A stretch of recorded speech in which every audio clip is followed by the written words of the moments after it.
Hi friends, welcome to Paru's kitchen. இன்றைக்கி கல்யாண நாள், பிறந்த நாள் கொண்டாடுற அனைவருக்கும் எங்களுடைய மனமார்ந்த வாழ்த்துக்கள்.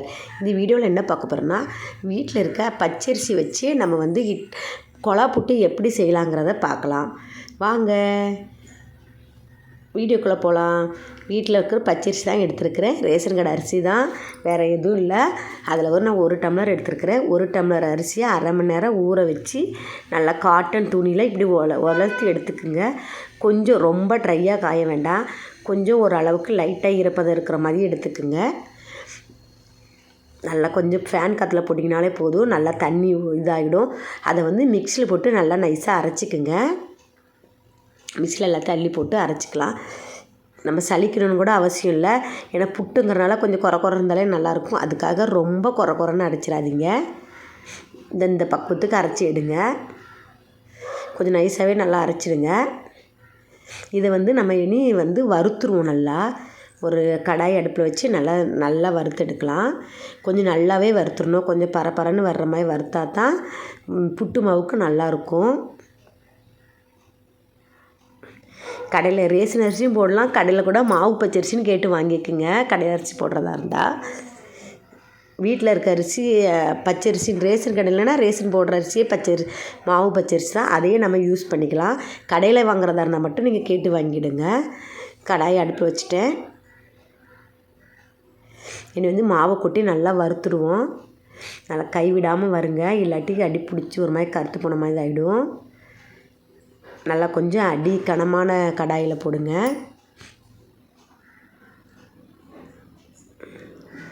போட்டு நல்லா வறுத்துக்குங்க. லேசான கடாயில் போட்டோம்னா வறுக்க கொஞ்சம் அடி பிடிக்கிற மாதிரி இருக்கும். நம்ம கொஞ்சம் வெயிட்டான கடாய், அடி கனமான கடாய் போட்டோம்னா அடி பிடிக்காது. நமக்கு வறுக்கிறதுக்கும் கொஞ்சம் நல்லா ஈஸியாக இருக்கும். பாருங்கள், சூப்பராக வறுத்து எடுத்துருங்க.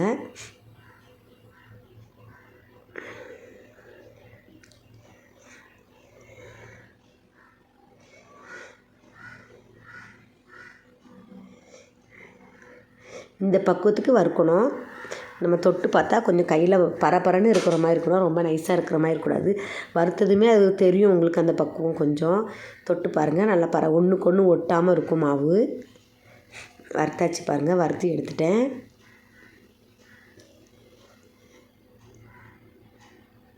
இந்த மாதிரி இருக்கணும். இனி நம்ம மாவு புட்டு மாவு பதத்துக்கு பிசைஞ்சிடலாம். அதுக்கு 1 ஸ்பூன் உப்பு போட்டுக்குவோம்.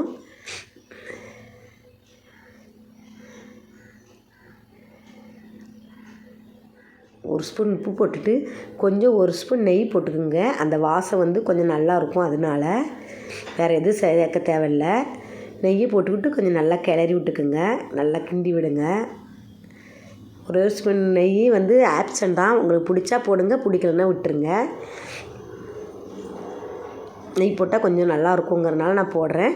உங்கள் ஆப்ஷன், உங்களுக்கு என்ன பிடிச்சிருந்தா போடலாம், இல்லாட்டி ஸ்கிப் பண்ணிவிடுங்க. நல்லா பிசைஞ்சு விட்டுக்குங்க. பிசைஞ்சு விட்டு பச்சை தண்ணி தான், சுடு தண்ணிலாம் ஊற்றணும்னு அவசியம் இல்லை. பச்சை தண்ணி நல்லா தெளித்து புட்டு மாவு பதத்துக்கு பனைங்க. ரொம்ப தண்ணி ஊற்ற வேண்டாம், தெளித்து பனைங்க. ஆனால் வறுத்ததுனால கொஞ்சம் தண்ணி நல்லாவே பிடிக்கும். கொஞ்சம் கூட கொஞ்சமே நல்லா தெளிக்கலாம். மாவு வறுத்த மாவுங்கிறதுனால நல்லா தண்ணி இழுக்கும்.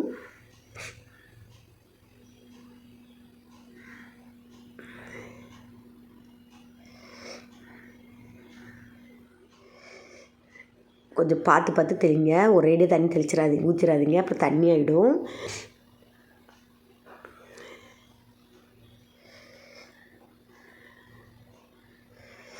மாவு எந்த பக்குவம்னா, பிடிச்சா நமக்கு புடி மாதிரி வரணும், விட்டால் அப்படியே உதிர்ந்து போகணும். அந்த பக்குவத்துக்கு நம்ம பிணையணும் மாவு.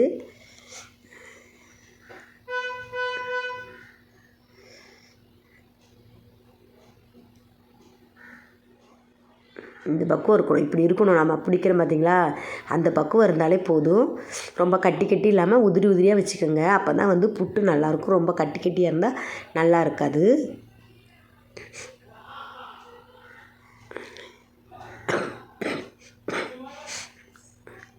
அவ்வளோதான், ரெடி ஆயிடுச்சு புட்டு மாவு.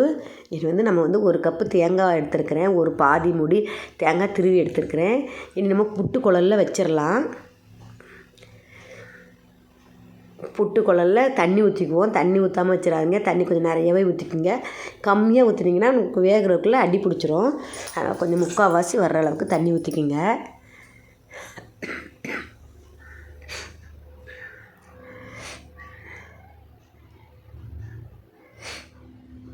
தண்ணி ஊற்றிட்டு இன்னைக்கு குழாவில் வந்து நம்ம புட்டு மாவு எடுத்து வைக்கலாம். உள்ளே ஒரு அச்சு கொடுத்துருப்பாங்க. முதல்ல அந்த அச்சை போட்டுருங்க. இந்த அச்சு தான் உள்ளே போட்டுட்டு கொஞ்சோல மாவு கொஞ்சம் தேங்காய், அந்த பாருங்கள் இப்படி தான் இருக்கும். கொஞ்சம் மாவு கொஞ்சம் தேங்காய் அந்த மாதிரி பக்குவத்துக்கு வைங்க. ஒரு கைப்பிடி மாவு போட்டிங்கன்னா அப்புறம் கொஞ்சமாக தேங்காய், அப்புறம் ஒரு கைப்பிடி மாவு கொஞ்சம் தேங்காய், அப்படி வைங்க. பார்க்குறதுக்கு நல்லாயிருக்கும், டேஸ்ட்டாகவும் இருக்கும். முதல்ல மாவு போட்டுக்கிறேன் நான். தேங்காயும் போடலாம் மாவும் போடலாம். நான் முதல்ல மாவு போட்டுக்கிறேன். அதுக்கு மேலே தேங்காய் போடுறேன். ஒரு தட்டில் வச்சு போடுங்க. ஏன்னா சைடில் சிந்தினா கூட தட்டில் சிந்திக்கும். உள்ளே போடுறப்ப நமக்கு வந்து கை கொஞ்சம் அந்த பக்கம் இந்த பக்கம் நகர்ந்து கீழே கொட்டிடும். தேங்காய் போட்டுடுறேன். அப்புறம் மாவு ஒரு 2-3 கைப்பிடி மாவு போட்டுட்டு அப்புறம் ஒரு கைப்பிடி தேங்காய் போடுறேன். அப்படியே குழாவை வந்து நிறச்சி வச்சுருங்க. ரொம்ப பொங்க வைக்காங்க. கொஞ்சமாக கேப் விட்டு மூடுற அளவுக்கு கேப் விட்டு வச்சுருங்க. இந்த அளவுக்கு வைங்க. நம்ம மூடி எடுத்து போட்டுடலாம்.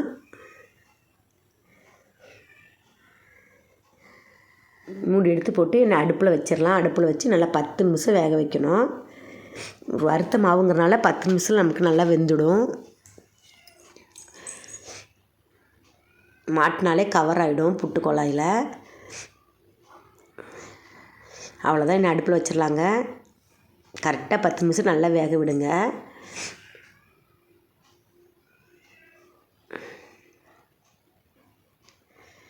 அவ்வளோதான், ரெடி ஆயிடுச்சு குழா புட்டு.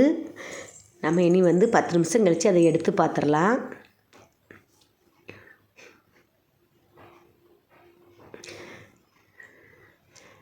சூப்பராக ரெடி ஆயிடுச்சு. நம்ம வந்து இது எடுக்கிறதுக்கு நம்ம அப்பளம் இது போடுவோம் சுடுவோம்ல, அந்த மாதிரி கோணுசி மாதிரி ஒன்று எடுத்துக்கோங்க. எடுத்துக்கிட்டு நம்ம கீழே இருக்குது பார்த்திங்களா அச்சு, அதிலேருந்து லைட்டாக தள்ளிட்டு வந்தீங்கன்னா குழா புட்டு அப்படியே உடையாமல் சூப்பராக வரும். எல்லார் வீட்லேயுமே இந்த அப்பளம் இது சுடுறது முறுக்கு சுடுறது அந்த மாதிரி ஒரு கோணுசி மாதிரி வச்சுருப்பாங்க. அதை எடுத்துக்கிடுங்க. அதை எடுத்து குத்துனாலே சல்லுன்னு சூப்பராக வந்துடும் குழா புட்டு. அவ்வளோதான். நம்ம இப்போ குத்த போகிறோம் பாருங்கள்.